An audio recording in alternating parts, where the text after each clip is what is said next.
দুই ধরনের চোখ পৃথিবীতে আছে, যেই চোখগুলো কখনো জাহান্নামের আগুন টাচ করতে পারবে না।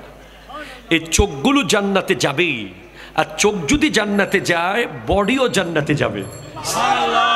দুই ধরনের চোখ জান্নাতি চোখ। এক, আইনুন বাকাত মিন খাশিয়াতিল্লাহ, যেই চোখ আল্লাহর ভয়ে কাঁদে। আরে ভাই সুবহানাল্লাহ বলেন না। যেই চোখ আল্লাহর ভয়ে কাঁদে, যেই চোখ আল্লাহর জন্য কাঁদে, যেই চোখ কবরের কথা মনে করে করে কাঁদে, যেই চোখ হাসরের বিচারের কথা মনে পড়লে কেঁদে দেয়, যেই চোখ না কোনো লাশ দেখলে কেঁদে দেয়, যেই চোখ কাফনের কাপড় দেখলে কেঁদে দেয়, যেই চোখ কবরস্থান দেখলে কেঁদে দেয়, সেই চোখ জান্নাতি জান্নাতি জান্নাতি। কথা বলেন ঠিক কিনা? দুই নম্বর, যে চোখ আল্লাহ রাস্তাকে পাহারা দেয়। আপনি দেখবেন মসজিদ কমিটিতে কিছু লোক থাকে, মসজিদ কমিটিতে দু ধরনের লোক থাকে। এক ধরনের লোক টাকা দেয়, সময় দেয় না। কথা কোন ঠিক কিনা জোরে বলেন। আরেক ধরনের লোক টাকা দিতে পারলে দেয় কম বেশ, কিন্তু সময় দেয় বেশি। মসজিদের চারপাশে ঘুরে, মসজিদের কোণা, মসজিদের ছাদ, মসজিদের লাইট, মসজিদের ফ্যান, মসজিদের কার্পেট, মসজিদের উজুখানা, মসজিদের ওয়াশরুম, এগুলো নিয়ে সব সময় চিন্তিত। মানে মসজিদকে পাহারা দেয়। যুবক, তুমি তো নামাজ পড়তে যাও না, পাহারা দেবা কোত্থেকে? একজন বলতেছে তুমি আরবিতে কথা বলো, আরেকজন বলছে তুমি তো আমার সাথে কথাই বলো না, আগে বাংলা কথা বলো পরে না আরবি বলবো। কথা না ঠিক কিনা বলেন না? তুমি তো দেখলে কথা না বলে অন্য রোডে চলে যাও, সালামের জবাবও দাও না, সেখানে আরবি কথা কোত্থেকে হবে? তো তুমি মসজিদ পাহারা দেওয়া তো পরে, আগে তুমি মসজিদে আসা শুরু করো।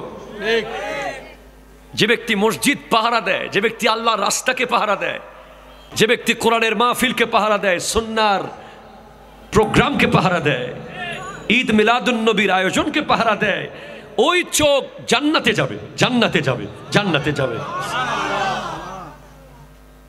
আল্লাহ আল্লাহ আল্লাহ। আমি যেখানে ছিলাম আল্লাহ নিয়ে গেছেন। কেন?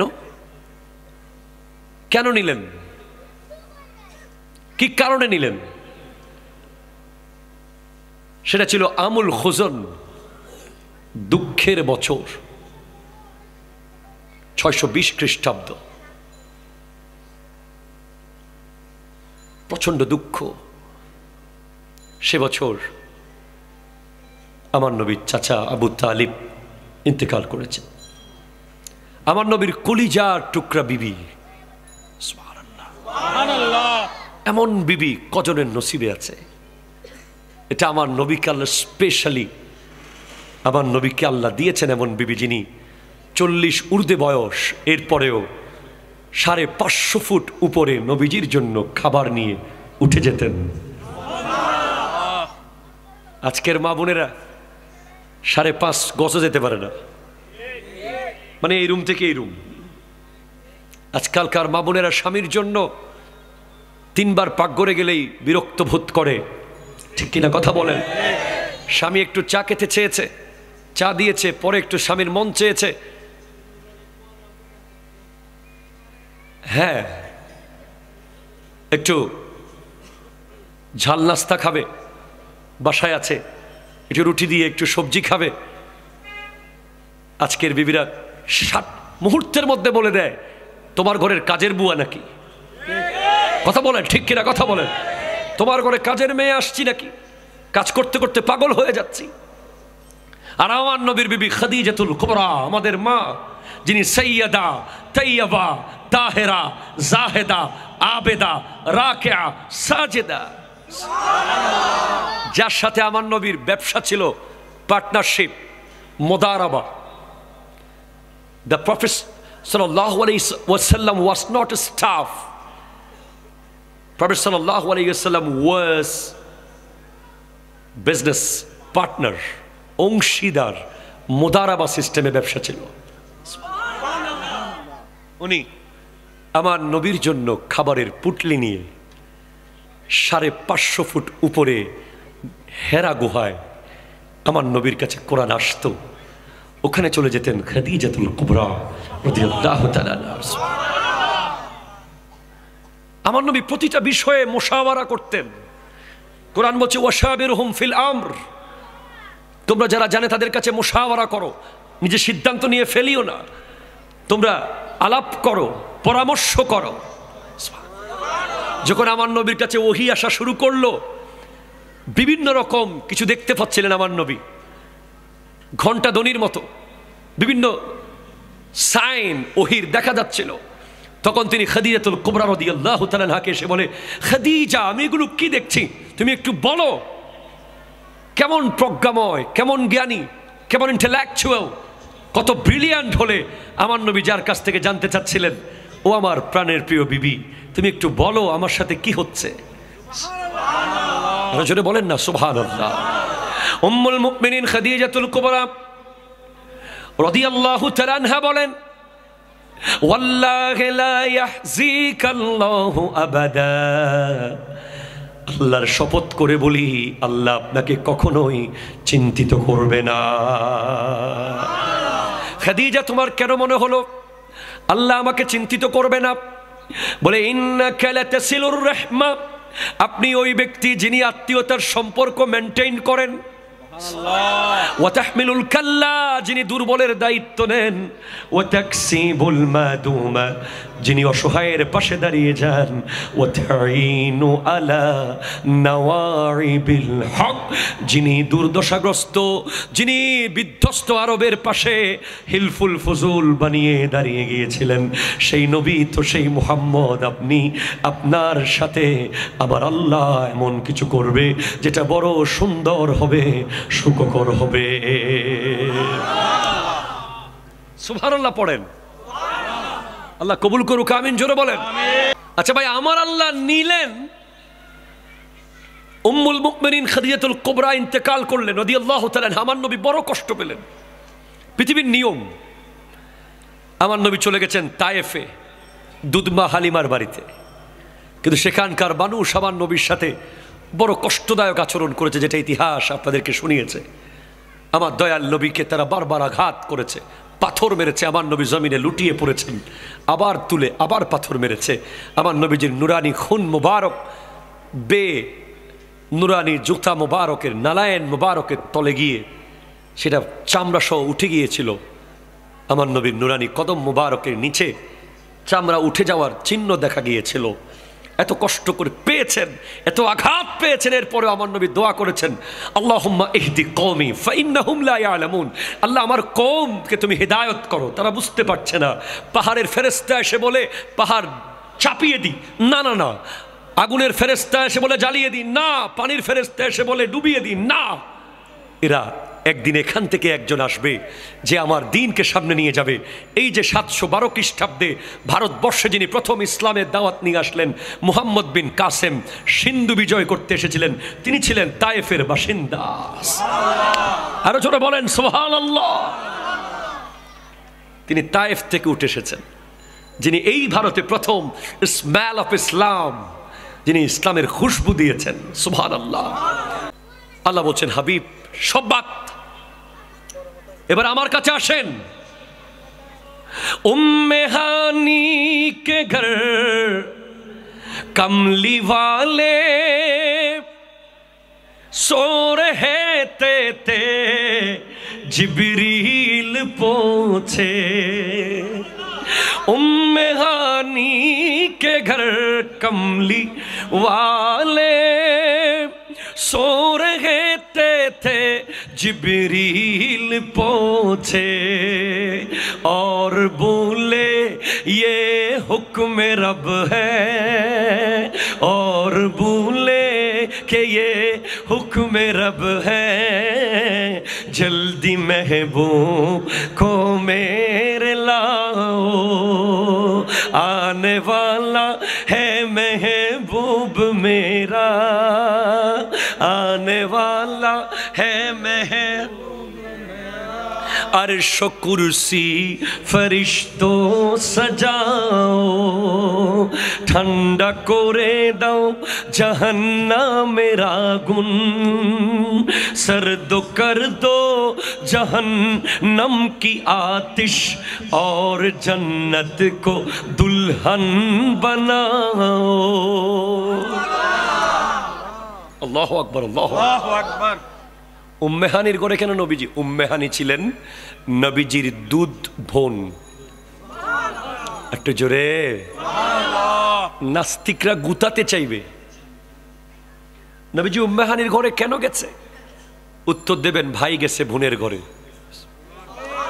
দুধ বোন আপন বোনের মতোই দুধ বোনের মশালা হৃদয় বোন দুধ বোনের সাথে বিয়ে হারাম ঠিক কি না গিয়েছেন আমার নবী সেখান থেকে শুরু হয়েছে যাত্রা অনেক লম্বা ভাই আল্লাহ নিয়ে গেছেন নবীকে নিয়ে গেছেন কাকে নবীকে এই ভাই দিয়েন আল্লাহ নিয়ে গেছেন নবীকে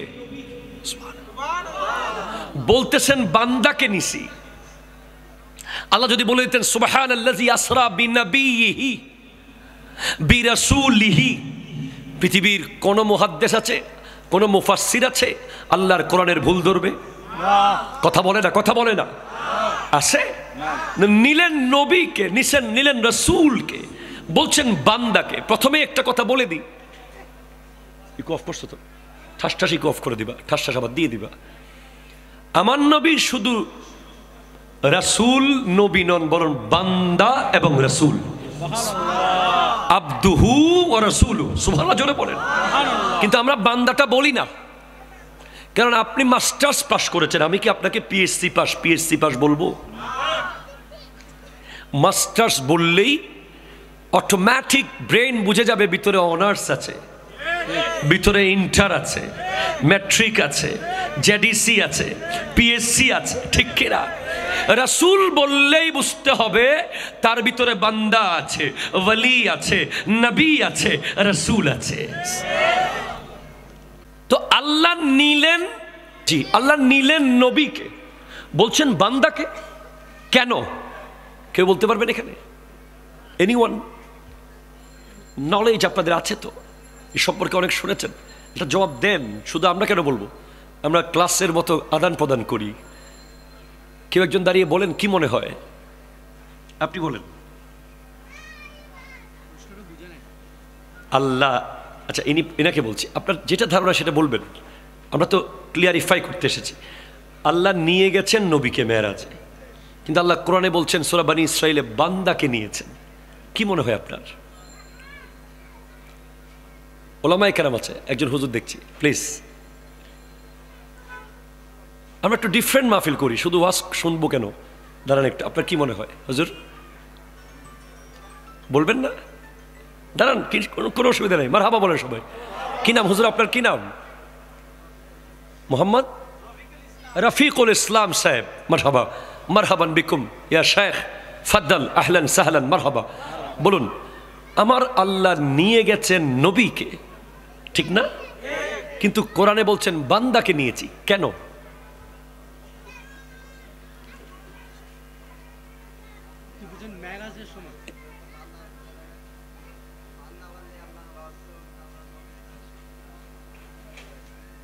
আচ্ছা উনি বলছেন যে বান্দা বলেছেন তবে রাসূল এবং নবীও আছে এটা বলেছেন না আচ্ছা ঠিক আছে আর কেউ কি বলবেন পিছনে কিছু মাদ্রাসার ছাত্র দেখছি মনে হচ্ছে কেউ কি বলতে পারবেন পুরস্কার দেব আমরা আর একটা কলম হইলো দিব কিছু দিতে না পারলে কে বলবে এখানে কেউ বলতে চাইছে হ্যাঁ হ্যাঁ কোন দাদা আপনি কোন দাঁড়ায় এখন কষ্ট হইলেও হ্যাঁ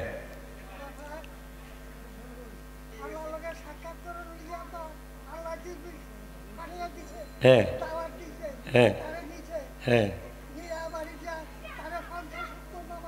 মারহাবা বুঝে গেছি 5 ওয়াক্তে আসছে ঠিক আছে মারহাবা সবাই বলেন না মারহাবা বলেন মারহাবা হয়ে গেছে আমি উত্তর অনেকটা আপনাদের কাছ থেকে নেওয়ার চেষ্টা করেছি এবার আমি বলি আপনাদের পছন্দ হলে মারহাবা বলবেন দোয়া করবেন মনে রাখবেন নবী হওয়ার জন্য বডি লাগে না।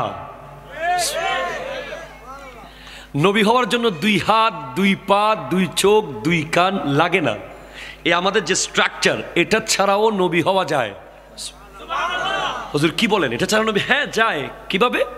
আমার নবীজি ইরশাদ করছেন, নবীজিকে জিজ্ঞেস করা হয়েছিল, মাথা ওয়াজাবাত লাকান নবুওয়া, ওগো নবী কখন আপনার উপরে নবুয়ত অবধারিত হয়? আমার নবী বলেছেন, ওয়া আদামু বাইনার রূহি ওয়াল জাসাদ, যখন আদম রূহ এবং বডির মাঝখানে, তখনও আমি নবী। সুবহানাল্লাহ। আরো জায়গায় বলেছেন আমার নবী, ওয়া আদামু বাইনাল মায়ে ওয়াত তিন, মাটি এবং পানি, এখনো দুটোটাকে মেশানো হয় নাই, আগে মেশানো হবে, তারপর খামির হবে, তারপর বডি হবে। পৃথিবীতে প্রথম বডি হলো আদম আলাইহিস সালামের বডি, 2 হাত 2 পা 2 চোখ 2 কানওয়ালা বডি। এর আগেও আমার নবী ছিলেন। তাহলে আল্লাহ যদি নবীকে নিচে বলতেন, তাহলে অনেকে এখানে চেষ্টা করতো যেটা সশরীরে মেরাজে যায় নাই, স্বপ্নে গেছে বা কোনোভাবে গেছে, কিন্তু আব্দুন বলার মাধ্যমে প্রমাণ হয়েছে 2 হাতওয়ালা গেছে, 2 পাওয়ালা, একেবারে সশরীরে মেরাজে গেছে। আর জোরে বলবেন না সুবহানাল্লাহ। মেরাজ সশরীরে হয়েছে, স্বপ্নে গেছেন বলার কোনো সুযোগ নাই। এই সশরীরে মেরাজ প্রমাণ করার জন্য রব্বুল আলামিন বিআবদিহি বলেছেন। আর আব্দুন 3 প্রকার, একটা আব্দে আবিক, প্লিজ কনসেন্ট্রেট, একটা আব্দে রাকিক, একটা আব্দে মাজুন। আরে জোরে বলেন না ভাই সুবহানাল্লাহ। আব্দে আবিক, আব্দে রাকিক, আব্দে মাজুন। এক বান্দা হলো আল্লাহর খায়, আল্লাহকে মানে না। আসলে না, কথা বলেন না। মুনিবের খায় কিন্তু মুনিবকে মানে। আরেক দল হলো মুনিবের খায়, মুনিবকে মানে। আরেক দল হলো মুনিবের খায়, মুনিবকে এমন ভাবে মানে, মুনিবের সবকিছু নেয়ামতের চাবি তাকে দিয়ে দেওয়া হয়েছে। এটা আব্দে মাজুন। ধরেন আপনার 3 জন বন্ধু আছে, একজন বন্ধু আপনার থেকে নিয়মিত খায় কিন্তু আপনাকে মানে না, আপনার বিরুদ্ধে কাজ করে। আরেকজন বন্ধু আছে আপনার থেকে খায়, আপনার কথা মতো চলে। আর আরেকজন বন্ধু এমন আছে যে আপনার অফিসে, আপনার ধরেন বিশাল বড় ফ্যাক্টরি আছে, গ্লাসের, লোহার, ইটের বা যে কোনো কিছু, আপনার ওই বন্ধু আপনার সাথে এত গভীর সম্পর্ক যে আপনি ফ্যাক্টরির চাবি তাকে দিয়ে দিয়েছেন। দোস্ত, তোর যেখান থেকে মন চাই তুই দিয়ে দিস, আমাকে বলতে হবে না। এটা হলো আব্দে মাজুন, যেটা বলেন সুবহানাল্লাহ। তো আমার আল্লাহ আমার নবীকে ইন্নামা আনা কাসিমুন ওয়াল্লাহু ইউতি, নিশ্চয় আমি রাসূল বন্টনকারী, আল্লাহ হচ্ছেন দাতা। সুবহানাল্লাহ। আমার নবীকে আল্লাহ পুরো কায়নাতের নিয়ামতের চাবি মুহাম্মদ শব্দের ভিতরে আছে সাল্লাল্লাহু আলাইহি ওয়াসাল্লাম। মিম হা মিম দাল, মাফাতিহ মাকালিদ, চাবি বানিয়ে দিয়েছেন, খাজানার চাবি। আমার নবী যাকে মন চায় দিয়ে দেবে, যাকে মন চায় দিয়ে দেবে। এই শান, এই ইজ্জত, এই পাওয়ার আমার নবীকে দিয়েছেন কে? আল্লাহ। আরো জোরে বলেন কে? সেজন্য নিয়েছেন বান্দাকে, এই বান্দার ভিতরে রহস্য আছে। আচ্ছা ভাই, নিলেন লামকানে, বলতে লাগলেন মসজিদে আকসায় নিছি। আল্লাহ তুমি ডিরেক্ট লামকান বলে দিতা, সুবহানাল্লাযী আসরা বিআবদিহি লাইলাম মিনাল মসজিদিল হারামি ইলাল আরশিল মুআল্লা বলে দিতা, ঠিক কিনা বলেন না? অন্তত এতটুকু আমাদের কাউকে জোর করে, মোহাব্বত করে, বাধ্য করে আনতে হতো না। কোরআন শরীফের আয়াত শুনলেই মেনে নিত। মনে রাখবেন, মসজিদে হেরম থেকে মসজিদে আকসা হলো ইসরা, মসজিদে আকসা থেকে সিদরাতুল মুনতাহা হলো ইরাজ। সুবহানাল্লাহ। না, মেরাজ, মাসখানেরটা হচ্ছে মেরাজ। মাসখানেরটা কি? মসজিদে আকসা সিদরাতুল মুনতাহা থেকে লামকান হলো ইরাজ। 3 পার্ট। নিচেরটা না মানলে কাফের, ইমান নাই। মসজিদে হারাম থেকে মসজিদে আকসা না মানলে ইমান নাই। মাঝখানেরটা না মানলে ফাসেক, পরেরটা না মানলে মুদিল। তো আল্লাহ তুমি ডিরেক্ট বলতা মসজিদে হারাম থেকে আরশে মুআল্লা লা মাকান বলে দিলে কোরআন শরীফে কোনো অসুবিধা তো হতো না, কেন বলেননি? কেউ কি বলতে পারবে? কারো কাছে এই প্রশ্নের উত্তর আছে? যাই হোক, আমি বলছি, এগুলো শুনতে হবে আপনাদেরকে। আপনি আমাকে চিনেন বলে ভালোবাসেন, কথা বলেন না, ঠিক কিনা বলেন না? আপনি আমাকে চিনেন বলে দাওয়াত দিয়েছেন, চিনেন বলে চেয়ার দিয়েছেন, চিনেন বলে মোহাব্বত করেন, দূর থেকে ছুটে এসেছেন অফিস করে অনেক দূর থেকে, ভালোবাসেন বলে। ভালোবাসার জন্য চেনা শর্ত। প্রথমে আপনাকে চিনতে হবে ওই জাতকে, ওনার সম্পর্কে জানতে হবে, তারপর মোহাব্বত আসবে, ঠিক কিনা বলেন? আপনি চিনছেন লিওনেল মেসিকে, আপনি চিনেন নেইমারকে, আপনি চিনেন ক্রিস্টিয়ানো রোনালদোকে, আপনি চিনেন ওই হলিউডের বড় বড় নায়কদেরকে, আপনি তো নবীজিকে চিনেন নাই। আপনি আমার নবীকে ভালো করে চিনেন, তাহলে আপনার মাথার চুল আর ইহুদিদের মতো থাকবে না, সেটা নবীর সুন্নাহ মতো হয়ে যাবে। আপনি নবীজিকে ভালো করে চিনেন, আপনি মুখের দাড়িতে আর খুর লাগাতে পারবেন না, আপনি যতটুকু সম্ভব দাড়ি রেখে দেবেন যদি নবীজিকে চিনতেন। আপনি নবীজিকে চিনেন, আপনি ব্রাশ ফেলে দেবেন, মেসোয়াক হাতে নেবেন। আপনি নবীজিকে চিনেন, আপনি সালাম পৃথিবীর কেউ আপনাকে আগে দিতে পারবে না, আপনি আগে দিয়ে দেবেন। চিনতে হবে ভাই, চিনতে হবে। আমি গত পরশুদিন অর্থাৎ গত শুক্রবার আমার প্রোগ্রাম ছিল সাতক্ষীরা। কোথায়? সাতক্ষীরা। আমি এজন্য একা গিয়েছিলাম, ঢাকা থেকে ফ্লাইটে যশোর, যশোর থেকে গাড়িতে সাতক্ষীরা, আবার ফ্লাইটে ঢাকা, ঢাকা থেকে চট্টগ্রাম ফ্লাইটে। আমি আপনাকে বলছি, আপনি বিশ্বাস করছেন, কারণ এটা সম্ভব। সাতক্ষীরা চট্টগ্রাম থেকে যাওয়া সম্ভব, এবং আপনার পক্ষে যাচাই বাছাই করাও সম্ভব। কথা বলেন না, ঠিক কিনা? কিন্তু আমি যদি আপনাকে বলি, আমি পরশুদিন প্রোগ্রাম করেছি ইউনাইটেড স্টেট অফ আমেরিকা, সেখান থেকে প্রোগ্রাম করেছি আইসল্যান্ডে, সেখান থেকে বারুইপাড়া, আপনি বলবেন কিরে হুজুর তো আগে ভালো ছিল, কথা কথা ঠিক কিনা বলেন না? ইদানিং কি হইল হুজুরের, এগুলো আবুল তাবুল কি বলতেছে? আর এটা আপনার দৃষ্টি ভঙ্গি চিন্তার বহু বাইরে। একটা মানুষ আমেরিকায় পরশুদিন গিয়ে সেখান থেকে আইসল্যান্ড বা কানাডা গিয়ে পরের দিন এখানে বারবার আসতে পারে না। আর গেলেও আপনার পক্ষে টিকিট আর ভিসা করে সেখানে গিয়ে উনি গেছে কিনা যায় না এই খবর নেওয়ার সুযোগ নেই, ঠিক কিনা কথা বলেন? কিন্তু সাতক্ষীরায় গেছে কিনা আপনি খবর নিতে পারবেন। যে কোনো একটা গাড়িতে, যেটা আপনার পছন্দের গাড়ি, আপনি উঠলেন। তো আমার নবীও গেছেন লামকানে, নবীজির যাওয়ার সীমানা লামকান, কিন্তু কাফেরদের ব্রেইনের সীমানা হচ্ছে মসজিদে আকসা। কথা বলেন ঠিক কিনা? আমার নবী যদি এসে বলেন লামকানে গেছি, সিদ্দিক আকবর অবশ্যই মেনেছে।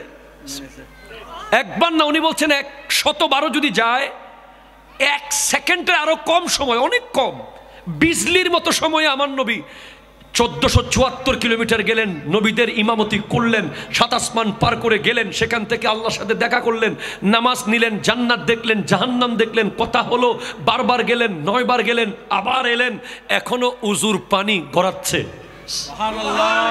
এখনো দরজার ছিটকিনি নড়ছে। এজন্য কেউ মানবে না, কারণ আপনি আর আমি এই টাইমের ভিতরে ঘরের বারান্দায় যেতে পারবো না, উজুর পানি শুকিয়ে যাবে। কথা বলেন না, ঠিক কিনা বলেন না? আপনি আর আমি দরজার ছিটকিনি খুলে আমাদের রোডে আসতে আসতে দরজার ছিটকিনি স্টপ হয়ে যাবে, আরো বহুতবার স্টপ হয়ে যাবে। কিন্তু এত কম সময়ে 1474 কিলোমিটার যদি মানুষকে মানানো যায়, লামকানও তারা মেনে যাবে। আর জোরে বলেন না সুবহানাল্লাহ। এটাই ছিল আল্লাহর হিকমত। তারা বলছে, মুহাম্মদ কি বলছো তুমি এগুলো?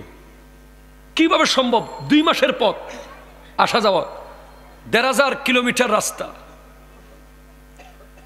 যদি একটা গাড়ি 100 কিলো স্পিডে চলে তাও 15 ঘন্টা লাগবে, ঘন্টায় 100 কিলো স্পিডে চললে। 500 কিলো স্পিডে চলে 3 ঘন্টা লাগবে, 1000 কিলো স্পিডে চললে 1.5 ঘন্টা লাগবে। বাকিগুলো তো রেখে দিলাম আপাতত মসজিদে হারাম থেকে মসজিদে আকসা, এতটুকু তোরা বিশ্বাস কর।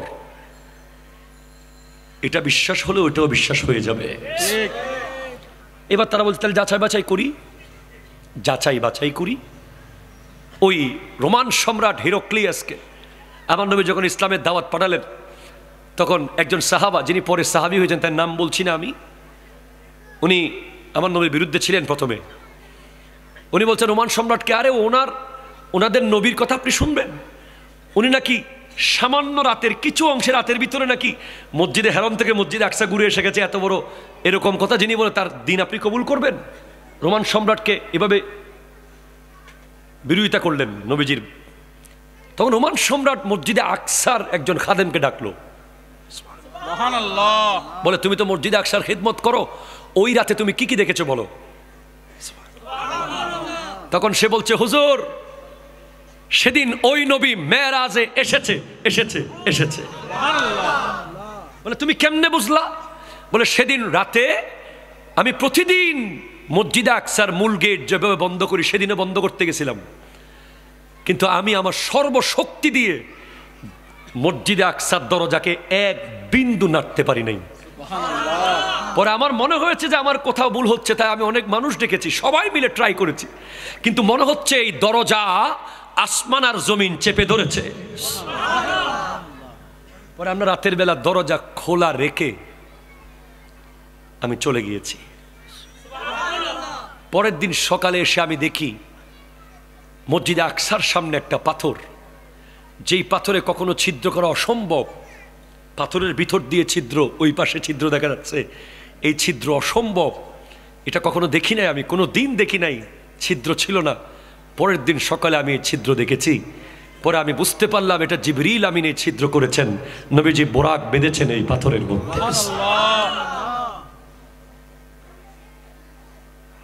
ভাইজান আমরা তো অনেকেই তর্কে লিপ্ত, এলমে গায়েব আছে না এলমে গায়েব নাই, এলমে গায়েব আছে না এলমে গায়েব নাই। আপনি আমাকে বলেন তখন কি হোয়াটসঅ্যাপ ছিল? না। মেসেঞ্জার ছিল? না। ফেসবুক, ইউটিউব, পোস্টার, ব্যানার কিছু ছিল না। তাহলে প্রত্যেকটা নবী কিভাবে মসজিদে আকসায় আমার নবী যাওয়ার আগে হাজির হয়ে গেলেন? কিভাবে জানলেন date, time, place? Date, time, place জানলেন কিভাবে? অবশ্যই আপনাকে বলতে হবে এলমে গায়েব। এলমে গায়েব দিয়েছেন কে? দেন কে? জানান কে? আচ্ছা ভাই, মরার জন্য কি নামাজ আছে? আছে নামাজ? মরারা কি নামাজ পড়ে না? তাহলে আপনি বলে দেন না নবীরা সবাই রওজায় জিন্দা, সুবহানাল্লাহ জোরে জোরে বলেন। জিন্দা বলেই তো ওনারা প্রত্যেকে আপন আপন কবর থেকে উঠে গিয়ে আমার নবীর ইমামতিতে নামাজ পড়েছেন। আল আম্বিয়াউ আহিয়াউন ফি কুবুরহিম ইউসাল্লুন ওয়া ইউরযাকুন ইন্নাল্লাহা হাররামা আলাল আরদি আন তাকুলা আজসাদাল আম্বিয়া। নবীগণ রওজার ভিতরে জিন্দা, সেখানে আল্লাহ খাবার দেয়, সেখানে রিজিক দেয়।